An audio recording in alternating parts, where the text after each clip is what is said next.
जय श्री कृष्णा। राधे राधे। नमस्कार दोस्तों, स्वागत है आप सभी का हमारे YouTube चैनल पर। ओम नमः भगवते वासुदेवाय। प्रिय दर्शकों, आज मैं आप सभी को कार्तिक मास की कथा सुनाने जा रही हूँ। कथा है कार्तिक की 5 की एक कथा। इस प्रकार है। एक ब्राह्मण और ब्राह्मणी थे। वह 7 कोस दूर गंगा जमुना में नहाने जाया करते थे। 7 कोस दूर आने जाने से ब्राह्मणी बहुत थक जाती थी। इसलिए ब्राह्मण एक दिन अपने पति से बोली, काश मेरा कोई बेटा होता तो घर पे बहू होती। बहू के होने से घर का सारा काम बहू खुद ही संभाल लेती। हम कार्तिक स्नान करके घर में आते तो खाना बना हुआ मिलता, कपड़े धुले हुए मिलते। मैं तो बहुत थक जाती हूँ इतना दूर आने जाने से, और थके हारे शरीर से कोई काम भी मेरे से नहीं होता है। अपनी पत्नी की बात सुनकर ब्राह्मण बोला, तुम्हें बहू चाहिए तो चल मैं तुम्हें बहू लाकर देता हूँ, तुम चिंता क्यों करती हो। बस इतना करो कि एक पोटली में चून बांधकर दे दो और उसमें थोड़ा सा मोहर और सर्फी भी डाल देना। ब्राह्मण ने जैसा कहा ब्राह्मणी ने वैसा ही किया। एक पोटली में थोड़ा सा चून बांधकर उसमें थोड़ा सा मोहर और असरफी डालकर मोटरी बांधकर ब्राह्मण को दे दिया। ब्राह्मण वह पोटली लेकर चल पड़ा। कुछ दूर जमुना जी के किनारे बहुत सारी लड़कियां अपने मिट्टी के घर को बनाकर खेल रही थी। उसमें से एक लड़की ने बोली, मैं तो अपना घर कभी भी नहीं बिगड़ने दूंगी, तो रहने के लिए यही घर चाहिए। ब्राह्मण को वही लड़की मन में भागी। वह अपने मन में सोचने लगा कि यही एक समझदार सी लड़की है। ये अचानक सभी लड़कियां अपने अपने घर को जाने लगी और ब्राह्मण भी उसी लड़की के पीछे पीछे चल दिया। वह लड़की अपने घर पहुंची तो ब्राह्मण बोला, बेटी मैं बहुत भूखा हूँ, अपनी माँ से पूछो क्या मेरे लिए 4 रोटी बना देगी। कार्तिक का महीना है, मैं किसी का घर का रोटी नहीं खाता, मेरे पास थोड़ा सा चून है, अपनी माँ को दे देना और कह देना कि यही चून को छानकर मेरे लिए 2-4 रोटियां बना दे। लड़की अपनी माँ के पास गई और बोली, माँ बाहर बाबा आए हैं, उन्हें बहुत जोर से भूख लगा है और अभी कार्तिक का महीना चल रहा है, इसी कारण से वह किसी के घर का भोजन नहीं करते हैं। उनके पास थोड़ा सा चून है, उसे ही छान कर 2-4 रोटियां बना देना। माँ ने कहा, ठीक है बेटी, ला मुझे चून ला कर दे। माँ ने चून को छाना तो उसमें ढेर सारी मोहर असरफी निकली। वह बोली, जिसके आटे में इतनी मोहर असरफी है उसके घर में कितनी मोहर असरफी होगी। जब बाबा रोटी खाने बैठे तो उसकी माँ बोली, बाबा तुम लड़की की सगाई करने जा रहे हो क्या। बाबा कहने लगा, हाँ मेरा लड़का तो काशी में पढ़ने गया हुआ है, अगर तुम कहो तो खांडे कटोरे से तुम्हारी लड़की का ब्याह करके ले जाऊं। माँ ने कहा, अच्छी बात है बाबा। तो ब्राह्मण ने खांडे कटोरे से उसकी बेटी का ब्याह कर अपने घर को ले आया और घर आकर बोला, रामू की माँ दरवाजा को खोलो और देखो मैं तेरे लिए बहू लाया हूँ।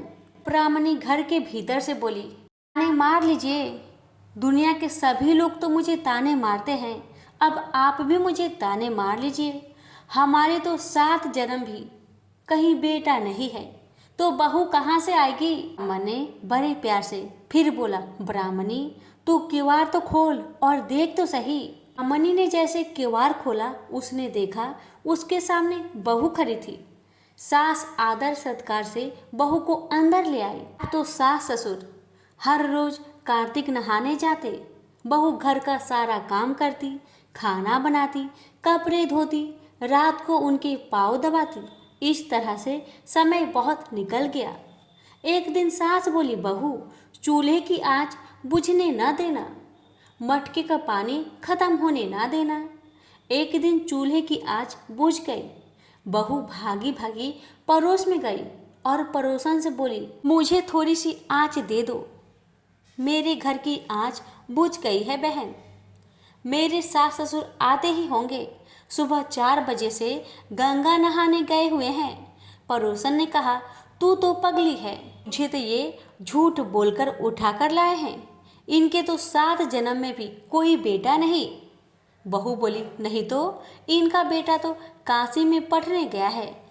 पड़ोसन बोली, ना ना ना, झूठ बोला है तुमसे। बहू बोली, अब मैं क्या करूं?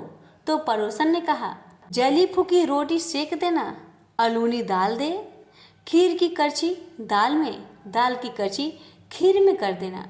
तो बहू में पड़ोसन की सारी सीख चली आई। उसने वैसा ही किया जैसे पड़ोसन ने बताया।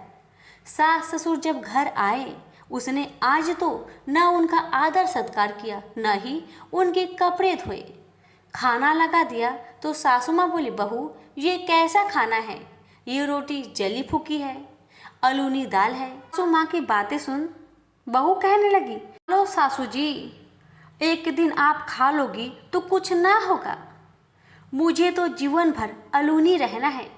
सासू बोली, बहू को लगता है पड़ोस की सीख लग गई है। अब तो बहू रात को सो गई। जैसे ही सुबह हुआ, भागी भागी पड़ोस में गई और बोली, अब मैं क्या करूं बहन, मुझे बताओ। वह बोली, 7 कोठों की चाबी मांग लेना। जब सासू जाने लगी तो बहू दरवाजे के पास खड़ा होकर बोली, बाद में जाना, पहले मुझे 7 कोठों की चाबी दे दो। ससुर जी बोले, चाबी दे दो ब्राह्मणी, आज भी इसका कल भी इसका, हमारा क्या है। ब्राह्मणी अपने बहू को 7 कोठों की चाबी देकर कार्तिक स्नान करने चली गई। ब्राह्मण घर में न थे तो बहू ने पीछे से कोठे को खोलकर देखा। किसी में अन्न, किसी में धन, किसी में बर्तन, किसी में कपड़े के अटूट भंडार पड़े हैं।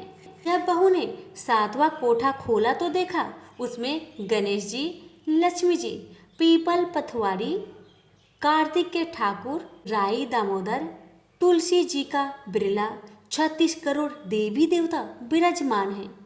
गंगा जमुना बह रही थी। तिलक छापे लगाए चौकी पर बैठा एक लड़का माला जप रहा था। बहू बोली, तू कौन है? तो वह बोला, मैं तेरा पति हूँ, किवाड़ को बंद कर दे, मेरे माँ पापा आते होंगे, जब वो आएंगे तब तुम किवाड़ को खोल देना। अब तो बहू की खुशी का ठिकाना ना रहा। उसने घर में 36 प्रकार के भोजन बनाए, 16 श्रृंगार किया, रांची माची डोले।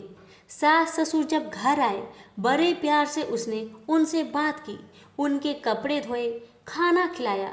तब बूढ़ा बोला, बहू तो धन देकर राजी हो गई। तो बहू बहुत ही प्यार से अपने सासू माँ का पैर दबाती जाए और कहती जाए, माँ जी तुम इतनी दूर 12 कोस गंगा जमुना नहाने जाती हो, थक जाती होगी, तुम घर पर नहा लिया करो। तब सास बोली, बावली कहीं घर पर भी गंगा जमुना बहते हैं? तब बहू बोली, हाँ माँ जी हाँ, चलो मैं आपको दिखाती हूँ। उसने जब 7वां कोठा खोलकर दिखाया, उसमें गणेश जी, लक्ष्मी जी, पीपल पथवारी, तुलसी, कार्तिक के ठाकुर, राई दामोदर, शिव पार्वती, 36 करोड़ देवी देवता विराजमान थे। गंगा जमुना बह रही थी। तिलक छापे लगाए चौकी पर बैठा एक लड़का माला जप रहा था। माँ बोली, तू कौन है बेटा? वह बोला, माँ मैं तेरा बेटा हूँ। ब्राह्मणी ने कहा, तू कहाँ से आया है? तब वह लड़का बोला, मुझे तो कार्तिक के देवता ने भेजा है। माँ बोली, बेटा ये दुनिया कैसे जानेगी? क्या जानेगा मेरा घर का पति? क्या जानेगा दुरानी जेठानी? क्या जाने अगर बगर पड़ोसन की? तू बेटा है। ब्राह्मण और ब्राह्मणी ने पंडितों से पूछा तो वह बोला, परली पार पे बहू बेटा खड़े हो, इस पार बुढ़िया खड़ी हो। चाम की अंगिया पहने, छाती में दूध की धार निकले, बेटे की दाढ़ी मूछ भीगे, पवन से गठजोड़ बंधे तो सब जाने ये बुढ़िया का ही बेटा है। उसने ऐसा ही किया। चाम की अंगिया फट गई, छाती में से दूध की धार बह निकली, बेटे की दाढ़ी मूछ भीग गई, पवन पानी से बहू बेटे का गठजोड़ बंध गया। ब्राह्मण ब्राह्मणी बहुत खुश हुए। हे कार्तिक के ठाकुर, राई दामोदर, श्री कृष्ण भगवान, जैसे उसे बहू बेटा दिए वैसे सबको देना। जैसे ब्राह्मण ब्राह्मणी की इच्छा पूरी की, जैसे बहू की इच्छा पूरी की, वैसे ही सबकी करना। कहते सुनते हुकारा भरते, सभी की परिवार की रक्षा करना। प्रेम से बोलिए कार्तिक की देवी देवता की जय। अच्छे लगे तो दूसरों को शेयर जरूर करें और कार्तिक मास की कथा सुनने के लिए हमारे चैनल को सब्सक्राइब करना ना भूलें। धन्यवाद।